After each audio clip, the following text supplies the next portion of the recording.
মায়াবিনী ৰাতিৰ বুকুত দেখা পালো তোমাৰ ছবি ধৰা দিয়া গোপনে আহি হিয়াৰ কোণত তুমি যে মোৰ শুকান মনত নিয়মৰে চেঁচা টোপাল নামি অহা ৰ'দৰে নৈ প্ৰতিপুৱা ধুমুহাৰ হতে মোৰ বহুদিনৰে আপোন এন্ধাৰো সঁচা মোৰ বহুদিনৰে নাচোন নিজানৰ গীত মোৰ শেষ হোৱা ভাবো তোমাৰ বুকু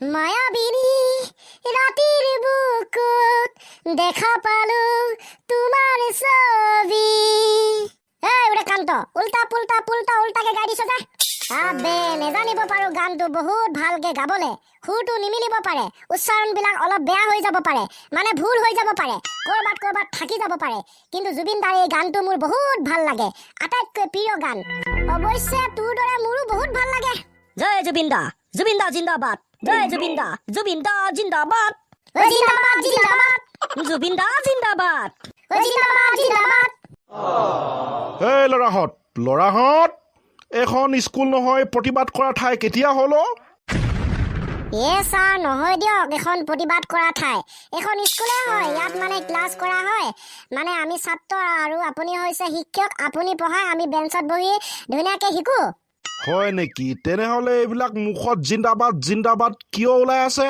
আচলতে ছাৰ আমি প্ৰতিবাদ কৰিয়ে মানে আমাৰ দেশখন স্বাধীন হৈছিল যে সেইকাৰণে মানে আৰু থাকি গ'ল আৰু এইটো মানে অভ্যাসটো আৰু যিকোনো কাম কৰিবলৈ প্ৰতিবাদ কৰিবই লাগে হ'ব এই ভুল কনচেপ্টবোৰ মাথাৰ পৰা উলিয়াই দিবি বুজিছ অলপ সুস্থ কনচেপ্ট ল'বি অ'কে ছাৰ বাৰু চিম্পু তই কচোন আহোমসকলৰ প্ৰথম ৰজাজনৰ নাম কি হয় ছাৰ আহোমসকলৰ প্ৰথম ৰজাজনৰ নাম হৈছে স্বৰ্গদেউ নামটো পাহৰি থাকিলেও চুকাফা হে ঐ এইটো আকৌ কেনেকুৱা নাম স্বৰ্গদেউ নামটো পাহৰি থাকিলো চুকাফা কেনেকুৱা নাম হয় ছাৰ মোৰ স্বৰ্গদেউটো মনত আছে মানে নামটো আৰু লগতে চুকাফাটো মনত আছে মানে মাজত কি হৈছিলে পাহৰি থাকিলো গতিকে মোৰ মতে আহোমসকলৰ প্ৰথম ৰজাজনৰ নাম হৈছে স্বৰ্গদেউ নামটো পাহৰি থাকিলো চুকাফা খতম কি হ'ব বাৰু এনেকে কি কথা কৈছো এইবিলাক কি কথা কৈছো এইবিলাক স্বৰ্গদেউ চাওলুং চুকাফা মনত ৰাখিবি বুজিছ সৰি ছাৰ এতিয়া মনত পৰিলে দিয়ক স্বৰ্গদেউ চাওলুং চুকাফা হ'ব বেছি তেল মাৰিব নালাগে তই আৰু এটা প্ৰশ্ন উত্তৰ দে সপোন আৰু দিঠকৰ মাজত কি পাৰ্থক্য আছে হয় ছাৰ আমি সপোনত যিকোনো কামেই কৰি দিব পাৰোঁ খাটৰা কামেই কৰি দিওঁ কিন্তু ছাৰ দিঠকত তেনেবোৰ কাম কৰিব নোৱাৰোঁ মানে ছাৰ সপোনত আমি যদিহে ভাত খাই থাকোঁ তেনেহ'লে 2 ছেকেণ্ডৰ ভিতৰতে আমি ক'ৰবাত পাই যাওঁ ঠিক একেদৰে যদিহে আমি তিনিচুকীয়াত থাকোঁ তেনেহ'লে ছাৰ 2-3 ছেকেণ্ডৰ ভিতৰতে আমি আমেৰিকাটো পাই যাব পাৰোঁ কিন্তু ছাৰ দিঠকতটো আমি নোৱাৰোঁ ন তেনেকৈ কৰিবলৈ গতিকে এইটোৱে হৈছে সপোন আৰু দিঠকৰ মাজত থকা এটা পাৰ্থক্য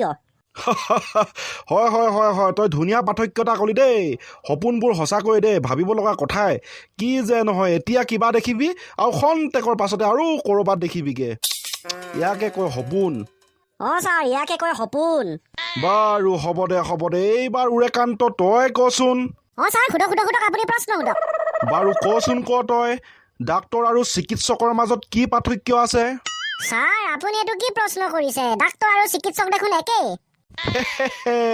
ময়ো জানো যে ডাক্তৰ আৰু চিকিৎসক একেজনকে ডাক্তৰো কোৱা হয় চিকিৎসকো বুলি কোৱা হয় তই তাৰ ভিতৰতো কি পাৰ্থক্য আছে অ'কে ছাৰ তেনেহ'লে শুনক ডাক্তৰ আৰু চিকিৎসকৰ মাজত থকা প্ৰধান পাৰ্থক্যটো হৈছে ডাক্তৰবিলাক থাকে মেডিকেলত আনহাতে চিকিৎসকবিলাক থাকে হস্পিটেলত মাই গড খাটাৰা পাৰ্থক্যৰ কথা কৈছ দেই তই হয় ছাৰ মই কি ক'লো আপুনি নিশ্চয় বুজি পালেই নহয় জানো মানে মই কি ক'ব বিচাৰিছোঁ পালো দে এইবাৰ চানি তই ক'ব লাগিব যে ছাগলীবিলাকে কিয় গুটিকৈ হাগে মানে ছাৰ ভালদৰে মন কৰিবি দেই এতিয়া গৰু হওক মানুহ হওক বা ছাগলী মানুহে বেলেগ ধৰণে হাগে গৰু বেলেগ ধৰণে হাগে আমিতো গম পাইছোৱে কেনেকৈ হাগে কিন্তু ছাগলীবিলাকে কিয় গোটালিকৈ সৰু গুটিকে হাগে কচোন কি প্ৰশ্ন এটা সুধিছে আপুনি তই ক'ব লাগিব অ'কে ছাৰ আমি আৰু কিটো মাটি ক'লে মাটি পানী ক'লে পানী আপোনাক ধুনীয়াকৈ কাহিনী এটা বনাই মই কৈ দিছোঁ হয় নেকি দে ক অ'কে ছাৰ প্ৰথম কথা গত আৰু গত অৰ্থাৎ ছাগলীক ইংৰাজীত কোৱা হয় গড GOAT, আনহাতে ভগৱানক ইংৰাজীত কোৱা হয় গড GOD।